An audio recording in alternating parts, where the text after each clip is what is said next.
Hello everyone, आज का जो हमारा टॉपिक है डेप्रिसिएशन से, आज हम सीखेंगे कि मशीन अकाउंट यानी कि किसी भी असेट्स अकाउंट के साथ साथ अगर क्वेश्चन कहता है कि प्रोविजन फॉर डेप्रिसिएशन अकाउंट भी बनाइए तो हम लोग मशीन अकाउंट में डेप्रिसिएशन को किस तरीके से शो करेंगे और प्रोविजन फॉर डेप्रिसिएशन में कैसे हम लोग डेप्रिसिएशन के अमाउंट को रिकॉर्ड करेंगे। ठीक है ना। यानी कि आज का जो टॉपिक है वो मशीन यानी कि assets account plus provision for depreciation account है। मैं यहां पे एक छोटा सा एग्जांपल लेता हूं। यहां पे कहता है कि आपने एक मशीन खरीदी है 1 लाख रुपीस की। यहां पे बेटा एक मशीन हमने परचेज करी है ₹1 लाख ओनली, और इस पे जो डेप्रिसिएशन है वो है at the rate 10% per annum SLM method, और हमारी क्लोजिंग है 31 मार्च को, और ये हमने परचेज करी है बेटा 1 अप्रैल में, और एक परचेज करी है 1 अक्टूबर 2018 में, और ये भी 18 में है। 2 मशीन्स ले लेते हैं। 2 मशीन्स हमने परचेज कर ली। अब हमें 2021 तक की क्लोजिंग शो करनी है, यानी कि 18 से 19, 19 से 20, 20 से 21। यहां पे हमारे पास 2 मशीन्स हैं जो हमने इन 3 इयर्स में परचेज की है। हमने किसी भी मशीन को बेचा नहीं है, और जो डेप्रिसिएशन है 10% SLM मेथड। तो बच्चे सबसे पहले हम बनाएंगे मशीन अकाउंट, राइट, और इसके बाद बेटा हम बनाएंगे प्रोविजन फॉर डेप्रिसिएशन अकाउंट। और प्रोविजन फॉर डेप्रिसिएशन का दूसरा नाम होता है एक्यूमुलेटेड डेप्रिसिएशन अकाउंट, जहां पे बेटा हर साल का डेप्रिसिएशन जाकर के इकट्ठा हो जाएगा, एक्यूमुलेट हो जाएगा। यानी कि फर्स्ट ईयर का डेप निकाला, रख दिया, फिर उसी के साथ बेटा सेकंड ईयर का डेप निकाला, रख दिया। इसी तरीके से जैसे जैसे ईयर आगे बढ़ते जाएंगे तो हमारा जो प्रोविजन फॉर डेप्रिसिएशन का अकाउंट है उसमें जो अमाउंट होगा वो हमेशा इंक्रीज हो जाएगा। स्टार्ट करते हैं। सबसे पहले देखिए बेटा, एक मैंने मशीन का फॉर्मेट बनाया मशीन अकाउंट का, और यहां पे बनाया provision for depreciation account. Formatting बिल्कुल सेम रहेगी क्योंकि सभी लेजर्स हैं। अब जब हम लोग प्रोविजन फॉर डेप्रिसिएशन अकाउंट बना रहे हैं तो जैसे ही मशीन पे डेप लगेगा उसे तुरंत हम प्रोविजन फॉर डेप्रिसिएशन में डाल देंगे। यानी कि जब हमें डेप्रिसिएशन लगाना है तो मशीन अकाउंट में डेप्रिसिएशन को शो नहीं करेंगे, डेप्रिसिएशन के अमाउंट को हम प्रोविजन फॉर डेप्रिसिएशन अकाउंट में रिकॉर्ड करेंगे, राइट। चलिए सबसे पहले बेटा ये डेट लिखो जिस डेट पे हमने परचेज की है, टू बैंक अकाउंट। ठीक है, ब्रैकेट में आप परचेज लिख सकते हैं। और सेकंड हमने जो परचेज की है 1 अक्टूबर, बैंक अकाउंट M2। यहां पे बेटा 1 लाख और यहां पे 50,000।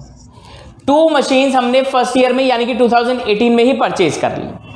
अब बेटा जैसे मैंने बताया, बार बार मैं चिल्ला चिल्ला के ये बात बताता रहूंगा कि जब भी डेप्रिसिएशन अकाउंट के प्रोविजन फॉर डेप्रिसिएशन अकाउंट बना रहे हो तो असेट्स अकाउंट में डेप्रिसिएशन को रिकॉर्ड नहीं किया जाएगा। यानी कि अब तक जो आप यहां पे बाय डेप लिखते थे वो बाय डेप यहां पे आएगा 31 मार्च 2019 बाय डेप्रिसिएशन अकाउंट। यहां पे आप अलग अलग भी डेप्रिसिएशन शो कर सकते हैं और एक्यूमुलेट करके एक ही अमाउंट भी शो कर सकते हैं। फर्स्ट जो मशीन है बेटा अप्रैल में आपने परचेज की है, इसके ऊपर सर पूरे 1 ईयर का डेप लगेगा। सेकेंड मशीनरी हमने परचेज करी है बेटा अक्टूबर में, तो इस मशीन पे 6 मंथ का डेप लगेगा विच इज 2500। यानी कि बेटा प्रोविजन फॉर डेप्रिसिएशन अकाउंट में मैंने लिख दिया टोटल डेप फर्स्ट ईयर का। अब जब फर्स्ट ईयर की क्लोजिंग होगी तो 31 मार्च 2019 आप सीधा लिखेंगे बेटा बाय बैलेंस CD, यानी कि टोटल अब आपके पास मशीन अकाउंट में कितना पैसा है। आपने कहा हमने डेप्रिसिएशन को अलग से रिकॉर्ड किया है, इसलिए मशीन अकाउंट में से जो भी वैल्यू थी उसमें से डेप्रिसिएशन का अकाउंट माइनस नहीं हुआ, तो जो यहां पे टोटल था सेम वहां पे आ गया 1,50,000 रुपीज। और यहां पे बेटा आप फर्स्ट ईयर को कर देंगे क्लोज। ये हो गया आपका फर्स्ट ईयर बिल्कुल क्लोज। अच्छे से समझिए बेटा, मोस्ट इंपॉर्टेंट टॉपिक है। जब फर्स्ट ईयर मैंने मशीन अकाउंट तो कर दिया क्लोज, अब हम करेंगे प्रोविजन फॉर डेप्रिसिएशन के अकाउंट को क्लोज। यहां पे टोटल कितना बेटा 12,500 और यहां पे तो कुछ भी नहीं है, तो बेटा 31 मार्च 2019 को आप लिखेंगे टू बैलेंस सीडी 12,500, यानी कि बेटा आपके प्रोविजन फॉर डेप्रिसिएशन अकाउंट में आपने इकट्ठे कर लिए हैं 12,500 रुपए पहले साल में। अब सेकेंड ईयर की बात करते हैं। सेकेंड ईयर सबसे पहले यहां पे बेटा आप लिखेंगे 1 अप्रैल 2019 टू बैलेंस बीडी कि सर हमारे पास टोटल 1,50,000 की मशीन है और सर इस ईयर में ना तो हमने कोई खरीदी ना हमने कोई बेची, यानी कि जो थी वही है और जिसे हमने पूरे 1 ईयर यूज किया। अब समझो बेटा, जब 1 ईयर यूज किया तो अगेन 15,000 का डेप लगा, उस डेप्रिसिएशन को कहां पे रिकॉर्ड करेंगे, यहां पे। इस अकाउंट की ओपनिंग में दिखाऊंगा पहले। सबसे पहले बेटा इस अकाउंट का बैलेंस, इस अकाउंट में ऑलरेडी हमारे पास 12,500 रुपीज रखा हुआ है, जो हमारा पिछली साल प्रोविजन में अमाउंट आया था वो रखा हुआ है। और इस ईयर में 31 मार्च 20 में बेटा वापस से डेप्रिसिएशन, दोनों मशीन पे पूरे 1 ईयर का डेप लगा, तो यानी कि 1,50,000 का 10%। और बच्चे अब हमारे पास प्रोविजन फॉर डेप्रिसिएशन में जमा हो गया 27,500। यहां पे दिखाइए 31 मार्च 20 टू बैलेंस सीडी 27,500। तो बेटा ये हो गया सेकेंड ईयर क्लोज। और जब सेकेंड ईयर क्लोज होगा इसकी क्लोजिंग पे अमाउंट कितना आएगा आप लोग बताइए, 31 मार्च 20, बिल्कुल सही। बैलेंस सीडी 1,50,000, 1,50,000 रुपीज यहां पे लिख करके बेटा इस अकाउंट को मैंने कर दिया क्लोज। सेकेंड ईयर तक की क्लोजिंग हो गई डन। अब थर्ड ईयर की बात करते हैं। थर्ड ईयर में यहां पे आप लिखेंगे 1 अप्रैल 20 टू बैलेंस बीडी। आपके पास कितने की मशीन है अभी बेटा, 1,50,000। और इस ईयर में 1 अप्रैल 20 में क्या लिखेंगे, बैलेंस बीडी 27,500। अब मुझे बताना है कि जब ये थर्ड ईयर क्लोज होगा तो मशीन की वैल्यू क्या होगी और प्रोविजन फॉर डेप्रिसिएशन अकाउंट में कितना अमाउंट आने वाला है। मैंने कहा यहां तो सर अभी तक समझते आ रहे हैं वही चीज है, सीधा लिखेंगे बैलेंस सीडी, बेची है ही नहीं, खरीदी नहीं है, सेम। लो जी थर्ड ईयर की क्लोजिंग कर दी 1,50,000। थर्ड ईयर की क्लोजिंग के बाद बेटा इसकी थर्ड ईयर की क्लोजिंग करते हैं। इस 1.5 लाख 1,50,000 की मशीन को आपने अगेन 1 ईयर यूज किया।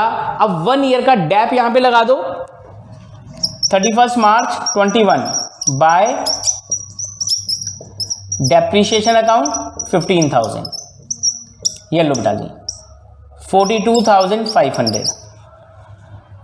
31 मार्च 21 to balance CD 42,500।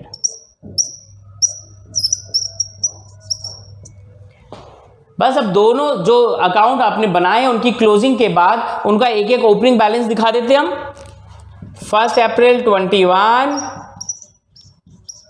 To balance BD, और बच्चे 1 अप्रैल 21 बाय बैलेंस बीडी 42,500। तो बेटे एक छोटा सा एग्जांपल मैंने लिया, जिस एग्जांपल में मैंने बताया कि हमने मशीन परचेज करी और मशीनरी अकाउंट के साथ प्रोविजन अकाउंट बनाया।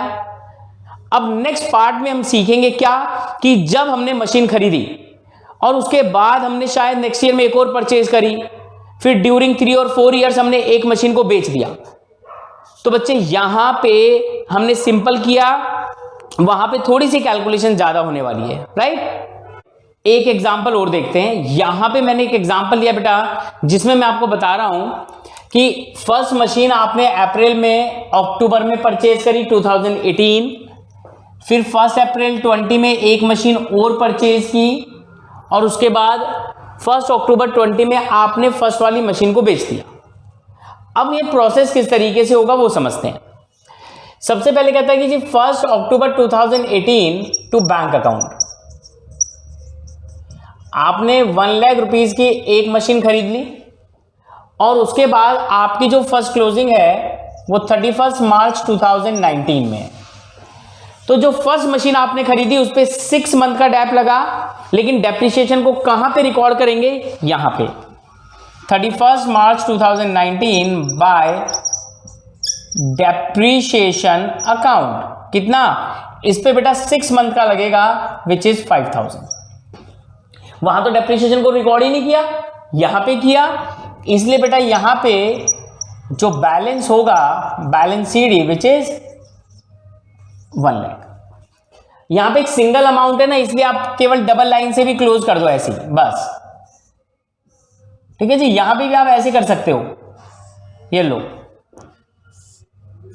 और यहां लिखो 31 मार्च 2019 टू बैलेंस सीडी कि 5000 रुपीज हमारे एक्यूमुलेटेड डेप्रिसिएशन अकाउंट में इकट्ठे हो गए।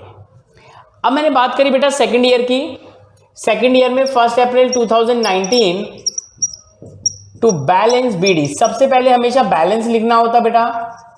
जो आपके पास ये बैलेंस था ना सीडी, ये बैलेंस यहां पर क्या आकर के क्या बन जाएगा, बैलेंस बीडी बन जाएगा।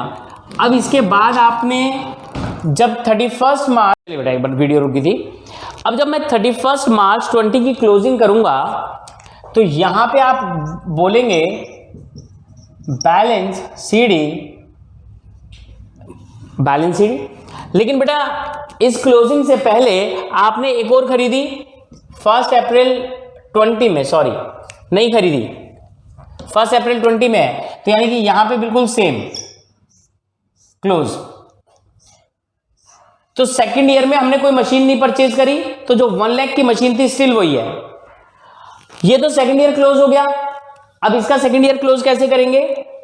सेकंड ईयर में सबसे पहले बच्चे आपको दिखाना है ओपनिंग बैलेंस, यानी कि बैलेंस बीडी 5000 ऑलरेडी है।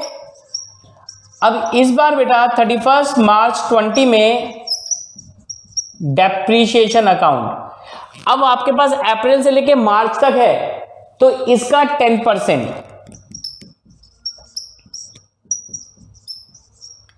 अब हो गया 15,000।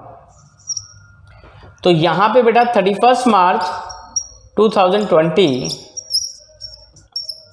टू बैलेंस सीडी, ये लो भाई, ये हो गया क्लोज। अब इसके बाद यहां पे बेटा 1 अप्रैल 20 टू बैलेंस बीडी, और जब आपके पास बैलेंस बीडी था बेटा, आपने 1 अप्रैल को एक और परचेज की बैंक अकाउंट। अब बच्चे ये प्रोसेस आपको बहुत अच्छे से समझना है। अब थर्ड ईयर में 6 मंथ के बाद आपने फर्स्ट मशीन को बेच दिया। ये प्रोसेस बहुत अच्छे से समझना। अब थर्ड ईयर में हमें कैलकुलेट करना है कि हमें कितना प्रॉफिट हुआ और कितना लॉस हुआ।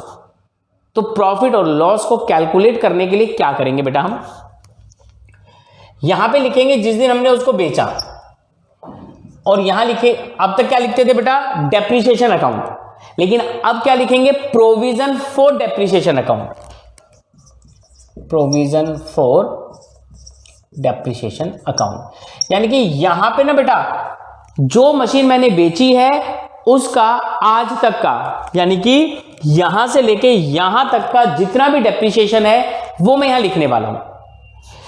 अब 1 लाख पे बेटा पहले कितना डेप लगा था, 5।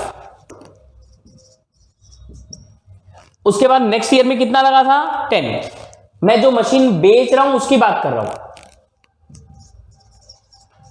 और थर्ड ईयर जब आप बेच रहे हो तो बेचने से पहले अगेन हमने उसको 6 मंथ यूज किया है, तो 6 मंथ का डेट 20। यानी कि बेटा जो मशीन आपने बेची, जिस दिन खरीदी थी और जिस दिन बेची है, उस दिन तक का जो टोटल डेप्रीशिएशन अमाउंट है विच इज 20। तो 1 लाख में से 20,000 माइनस करो तो अमाउंट कितना बचेगा बेटा 80। यानी कि मेरी मशीन की वैल्यू अभी 80,000 है, जिसको ओनली 40,000 में मैंने बेच दिया।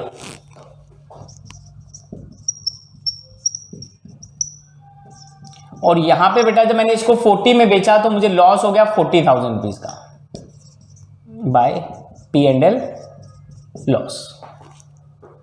तो ये वो प्रोसेस था बेटा जिसमें मैंने जो मशीन बेची है उसको मैंने क्लोज कर दिया। लेकिन जब मैं यहां पे 31 मार्च 21 लिखूंगा बेटा, तो मेरे पास अभी एक जो मशीन बची है उसका बैलेंस CD लिख दूंगा 60,000। तो ये 3rd year close, 3rd year close हो गया। अब इसका 3rd ईयर तो क्लोज कर दिया, इसका 3rd ईयर क्लोज कैसे करेंगे? सबसे पहले ना यहां पे लिखेंगे 21 बाय बैलेंस CD। आपके पास ऑलरेडी कितना बैलेंस है 15,000। अब मैं ट्राई करूंगा कि TS ग्रेवाल के ज्यादा से ज्यादा क्वेश्चन भी नेक्स्ट पार्ट में डालूं। और बेटे यहां पे कि जी अब 31 मार्च तक का डेट बाय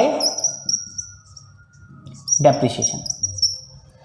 अब बेटा जो मशीन मैंने बेची उसको इस ईयर में 20 से 21 में जाते समय मैंने 6 मंथ यूज किया, तो उसका 6 मंथ का डेट प्लस जो मशीन मैंने ये परचेज की थी अप्रैल में, ये मार्च तक मेरे पास है, इस पे 1 ईयर का डेट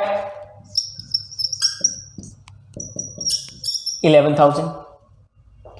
तो बेटा टोटल कितना हो गया 26। और बेटे जो मशीन आपने बेची उस पे जितना भी डेप्रिसिएशन लगा था, जितना भी डेप्रिसिएशन एक्यूमुलेट हुआ था, वो आपने निकाल के यहां पे लिख दिया। तो ये कहां से निकला? प्रोविजन अकाउंट से। तो किस दिन निकाला? 1 अक्टूबर 20 टू मशीन अकाउंट 20,000। ठीक है ना, जितना ये लिखा है अमाउंट यहां पे आ गया। अब इस टोटल में से इसे आप कर देंगे माइनस टू बैलेंस CD। चलो जी, आई होप सब कुछ समझ में आ गया होगा बेटा। बहुत इजी है, थोड़ा सा टाइम लगेगा बस। 1 April 21 to balance CD 60 and 1 April 21 by balance BD 6,000। तो ये था बेटा सेकंड एग्जांपल जिसमें आपने किसी एक पार्ट को अगर बेचा है तो वहां पे अकाउंट, मशीनरी अकाउंट में और प्रोविजन अकाउंट में कहां कैसे कैसे इंपैक्ट होगा। ये वाला मोस्ट इंपॉर्टेंट मतलब क्वेश्चन था। ऐसा क्वेश्चन अगर प्रोविजन आएगा तो ऐसा क्वेश्चन आपको देखने को मिलेगा।